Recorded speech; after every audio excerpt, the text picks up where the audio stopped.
Hello and welcome back to John's Random Reviews. Look at this new impact driver.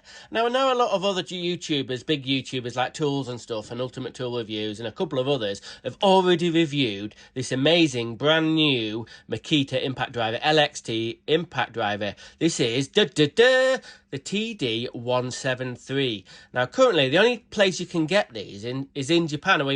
I imported this impact driver from Japan. Yes, I'm not the first to review it, and I have had it a while and I've been sort of putting off reviewing this because it's already been reviewed, but I'm going to give you out there my take on this.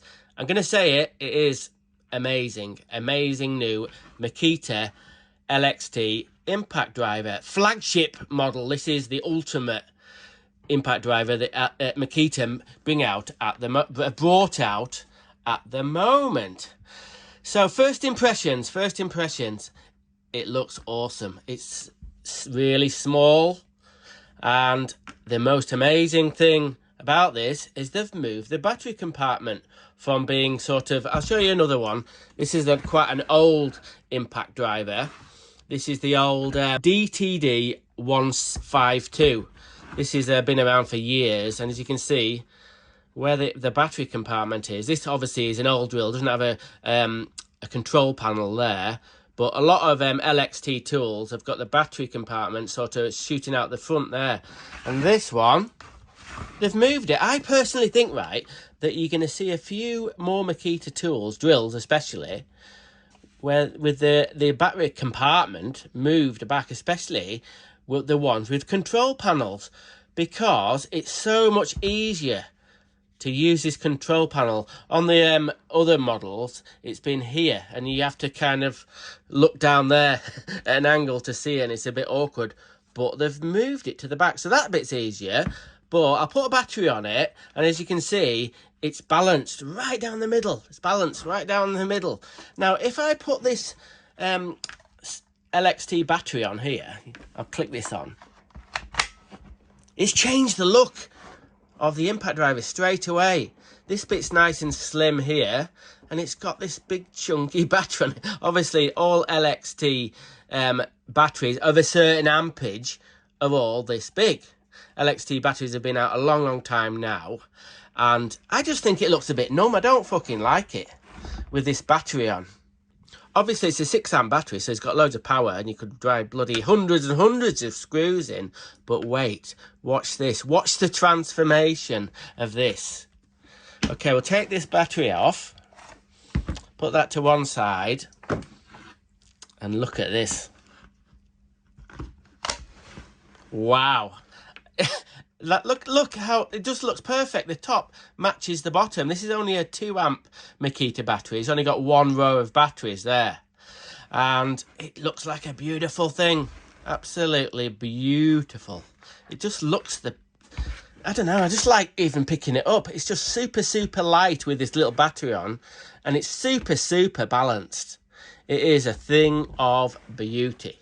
I'm going to say what I like and what I dislike about this impact driver. I'm not actually taking it to work yet to actually use it properly. I've used it a few times, but regarding using this for putting screws in, I'm not going to use this every day. I'm not going to be driving in 4-inch screws of this or big bolts or anything like that. It's just light duty, putting in some screws and screwing some bits of 3x2 together and putting in some braces for stuff. So the big upgrade for this tool, this impact driver, that people have been talking about, and I think people have been waiting for this to happen, is the light on this. Absolutely amazing. I'll flick the trigger. Whoa. So it's got a circular LED light. I don't know how they actually do it. It must have, I don't know whether it's loads of little bulbs on or just like an LED strip or something up there, but that is absolutely super bright. So I think it stays on for, we'll see. That's in about 4 seconds, 5 seconds. La. Come on, turn off. Yes, there we go. Now you can put this on the settings on the back. You can actually have the light turned off if you wanted to, if that's annoying you, or you can have it on longer. So you can almost use this as a torch. It's amazingly bright, amazingly bright. So apart from that, it's got the usual top-end Makita stuff. It's got a little control switch there that can control various settings, speed settings there, and mode settings. That's really, really handy. So all you do is just move your finger there, onto that little button. Right, at the back, you can see, if I'm doing it on normal screwing mode, I can change between number 4 setting, and then I can scroll down. If I'm doing some really delicate work, I can go right down onto setting number 1. Obviously, it's got a variable trigger as well, so I can just feather the trigger. You can see how slow I can get that going. If you're putting delicate screws into some fine wood, you can control it really, really easily there. It's got some other modes on here, which I'm not really going to go into. I'll go into them a little bit, I suppose. It's got a mode that kind of like, it screws in really, really quick for putting in them sort of self-tapping screws, and it slows down so it doesn't strip out the thread. And it's got, I think it's got a bolt mode on. So regarding the design of it, the rubber overmoulding's good. It's about average, but there's a little bit of a fail with the rubber overmoulding, which I'm going to talk about now, and I'm going to address. I'm going to sort of adapt this tool because there's a bit I don't really like about it. Let's say it gets dropped, this drill. Now, I don't really go about kind of being really rough with tools. I think you probably know that about me. I don't go chucking my stuff about and, you know what I mean, dropping my tools. But sometimes they get dropped, they come out of your hand. It's inevitable it's going to get a few dings on this drill. Now, it's got a bit of protection here where the top of the battery compartment there, and on the back it's got quite a lot of rubber overmoulding there if it got knocked there. But if it kind of dropped like this, if it kind of dropped like that, oh, if it dropped like that, you can see it hit the glow ring, the LED glow ring there. As you can see, there's no rubber overmoulding here. And on the older impact drivers, used to have like a fluorescent sort of rubber bumper there. But this doesn't. This has just got this hard plastic bit there. Really, really hard, that. And I imagine if that got dropped, I'm not going to try it, that would get broken. It would get broken there, or bits of chip off it. And I think personally that Makita should have put a bit more rubber overmoulding over this bit. This plastic bit here, it's just chintz, it's just fanciness really. It's just sort of like cosmetic. I don't really agree with all this making it look really fancy, but make it so it's not that practical. Do you know what I mean? It's a very, very expensive drill, impact driver. So I think before I go into the next bit, so this impact driver I got was £190. It was actually bought off a UK eBayer who had actually imported a few of these. So I got it for £190. I could have got it from Japan. It would have been about the same, roughly. But I got it from the UK, so I didn't have all the hassle of paying import duty. I think they will release this in the rest of the world. I'm pretty sure they will do. It's an awesome bit of kit. But like I said, this top bit, if this could get damaged, this bit here. And even on the side there, if you kind of got knocked on the side there and got dropped a certain way, it would hit this black ring. Now I imagine, I don't think you can get parts for this anymore. I imagine you could replace that ring, but I tell you what, I don't think it'd be cheap. So, what am I going to do about it? I could do nothing, just be careful. Yeah, that's fine. That's fine. Just look after it.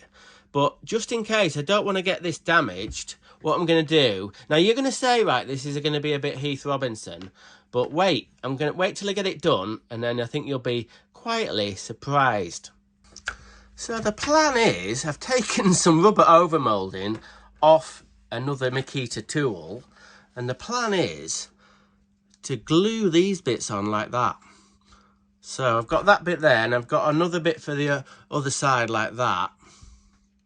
So they're going to be lined up with the split in the clamshell like that. Obviously, this is going to be glued down. So what this means is, if it gets dropped here, I'm not going to probably put these on with silicone, so they're not going to be... If I needed to take them off or whatever, I could do. But if it got bumped there, it wouldn't touch this bit here.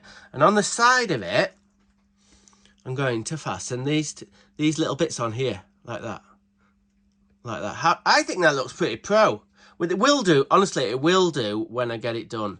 So it's going to have bumper protection for this very expensive impact driver. So is it going to work? I think so. I'm going to get it glued on, and you might, probably some of you please think it still looks fucking crap and what have I done it? I've ruined it. But have I? These little alterations to put a little bit of rubber or TPE overmold in it might just protect this very expensive drill from getting damaged. I'd be gutted. If I drop this and this all cracked, I'd be absolutely gutted. Next thing I'm going to do is I'm going to get this little level, I'm going to glue that on so I know when I'm drilling level. No, I'm not fucking doing that. I've seen some drills actually like that, have got little levels in there. If you're doing something really precise, what it is, when you're trading over a certain amount of years, you kind of know where 90 degrees are when you're drilling. So that's a bit of daftness, you know what I mean? It's a nice little level, isn't it? A nice little level. I might put that in my toolbox for measuring, making sure that little pipe runs are level. Anyway, you know what I might do actually? No, I was thinking of putting like a magnet pad on there so I could use it and take it off. But anyway, I'm not going to do that. So what I'm going to do next is I'm going to glue these bits on. And I don't know, it might look shit. It might look shit. But I don't want to spoil this amazing. This should be in an art gallery, this. It's just one of the best Makita tools that's came out recently. Do you know what I mean? It is awesome. Especially with this little battery. Absolutely. Awesome bit. I might even do a bit of drilling or screwdriving, you never know. But I don't think I'm going to. I don't think I'm going to use it because watch all them other videos. Other things of note, all these Japanese impact drivers and drills come with this sort of, what do you call it, a lanyard or I don't know what you'd call it. Anyway, I imagine in Japan there's some kind of rule that there's got to have these on. Now, these will either be clipped onto a carabiner and stop it, which is a good idea, definitely. But if you were put your hand in it and you were kind of working over a drop and then you were using it, it'd be a pretty bloody fat, you know, like, it'd be pretty kind of like difficult to sort of get into a situation where that would get caught up. But imagine that, if that sort of dropped and caught something else and you fell or something, my God. I don't know whether it's going to have to be, that bit there is meant to be like a braking pin, but oh my God, it's dangerous. It's dangerous. Even if that was onto a carabiner and whatnot and that onto something else, I don't know. I don't like that. So what we're going to do first of all is cut that off. I'm going to cut that off. Oh, good. Yeah. Got rid of that. Heck, look at that. It looks better already. What an absolute beauty. So let's get this overmolding on, and then I might do a little bit, put a few screws in for a crack. What do you reckon? Now, I know what you're thinking. I know you're thinking, bloody hell, what have you done, John? That looks absolutely crap. Right, well, I'm not that happy with it, really. It looked good in my head. You know, like you get an idea and it looks good in your head, and then it ends up looking like a 5-year-old's done it. Anyway, I don't even let you look at it close. Well, come on, it doesn't look too bad. I think these side bits are a bit silly, but this top bit, as I've said before, there's a reason. They're probably going to fall off, these bits, but it's just to protect it from getting dropped on that way, and a little bit on the side, try and protect this glow ring. But yeah, well, I don't know. What do you reckon? If you came sort of like didn't know what it looked like, and anyway. Bloody hell, it's not a fashion show. This has got to go to work. It's going to be shit up in a couple of days, probably. And, oh my God, do you know what I mean? If it protects it once from getting smashed, I'll be stoked. Well, long before that, this is probably going to fall off. But anyway, never mind. Other things of note, this could be a little bit controversial, but in Japan, Makita power tools come in various colours. You can get a purple, you can get a yellow, I think you can get a red, and maybe you can definitely get a black. I'm not sure about a white anymore. There was some special edition white Makita tools in the UK a few years ago. So what's my opinion of these different coloured Makita tools?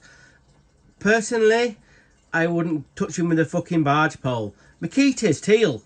Teal? Makita, I don't know why you'd want to get a different colour Makita. If you're into Makita, that's your brand, what's the point? Let's say you got a yellow, and I'm going to get a yellow one from Japan. You'd be on a work site, and someone would glance over and think, oh, you're on DeWalt. But when they got closer, you might go, oh, look, I've got a yellow Makita impact driver. And then the guy will think, you're an idiot. Just Makita's teal. Come on, keep it teal. Don't buy any other colour apart from teal. Or maybe I'll let you get away with black or Mr. Tools and stuff. I don't want to upset you. Purple's kind of okay, but I'd never get any other colour apart from teal. Let's drill a few holes just to say we did. Just say we did. Put that in there. I've got a bit of oak here, so we'll put this on. What's this? Ooh, you can look at the back now. Look at that.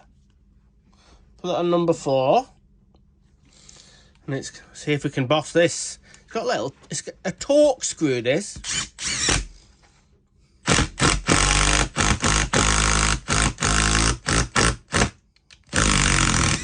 Oh, tons of power.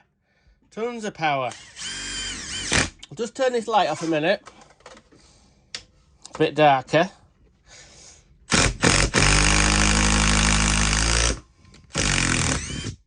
Smoking. One more for good measure. Oh.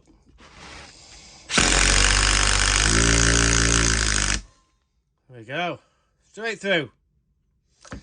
Okay. That's a good little test. Other things of note, little things of note this time, is I think, right, this impact driver should have had the twin spring, the XGT, the latest XGT impact driver.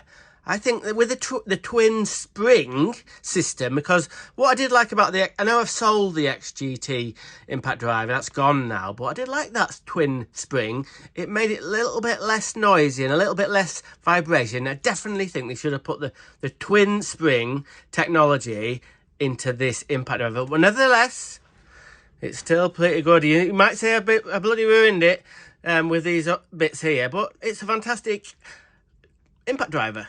And I think it looks kind of okay, but it's there to work, bloody hell. So there you go. There's my review of the Makita TD, what is it?